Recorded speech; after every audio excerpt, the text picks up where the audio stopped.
সুন্দরবনে আবারও মাথাচাড়া দিয়ে উঠছে জলদস্যুরা। জেলে অপহরণ, চাঁদা আদায় সব বিভিন্ন অপরাধের ঘটনা বেড়েছে। এই অবস্থায় বন বিভাগের সক্ষমতা আইন শৃঙ্খলা বাহিনীকে তদারকি বাড়ানোর আহ্বান জানিয়েছেন সুন্দরবনের ওপর নির্ভরশীল জেলেরা। বিস্তারিত মোংলা প্রতিনিধি নিজাম উদ্দিনের পাঠানো তথ্য ও চিত্রে জান্নাতুন নাহার জেরির রিপোর্ট।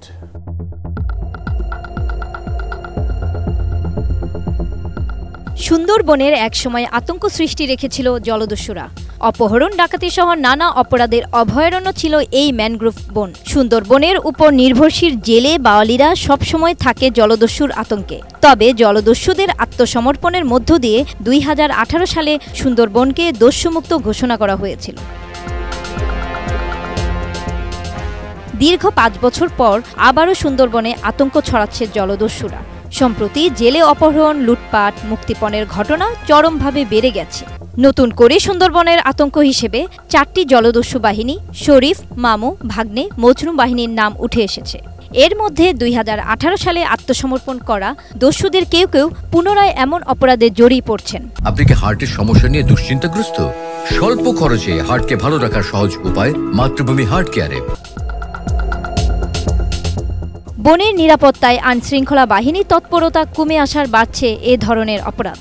গত কয়েক মাসে সুন্দরবনের বিভিন্ন এলাকায় এমন বেশ কয়েকটি ঘটনার অভিযোগ এসেছে জেলে পরিবার থেকে। টাকা না দিতে পারলে তারা জেলেদের আটকে রাখে। এর ফলে বনে যাওয়া এখন খুবই ঝুঁকির।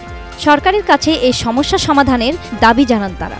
জলদস্যু ঢুকছে, এখন ওদের জন্য আমরা খুব কষ্টে আছি। গেলি মারধর করে, টাকা চায়, এখন আমরা যেতে পারি না। আমাদের জীবন জীবিকায় সুন্দরবনের উপরে নির্ভর করতে হয়। ইদানিং সুন্দরবনে বন জলদস্যু বেড়ে গেছে।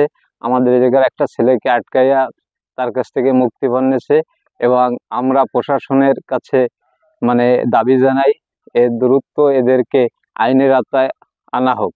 এই বিষয়গুলো হচ্ছে যারা এই ভিতরে এখন বর্তমানে 3-4টে গ্রুপ আছে, তার ভিতরে এরা কিছু লোক আছে স্যারেন্ডার করছে, স্যারেন্ডার করে আবার সুন্দর করে আবার সেই কাজে লিপ্ত হয়েছে এবং এরা যাই সেই সাদাবাজি, লুট তরাস, মানুষের মারধর সেগুলো শুরু করছে। এই ব্যাপারে কোস্টগার্ড, র্যাব এরা এখন বর্তমানে কোনো নিচ্ছে না। এদের কাছে আহ্বান করতে হবে তারা যেন এই ধরনের ভূমিকা নিলে তখন এইভাবে নিশ্চিত হবে।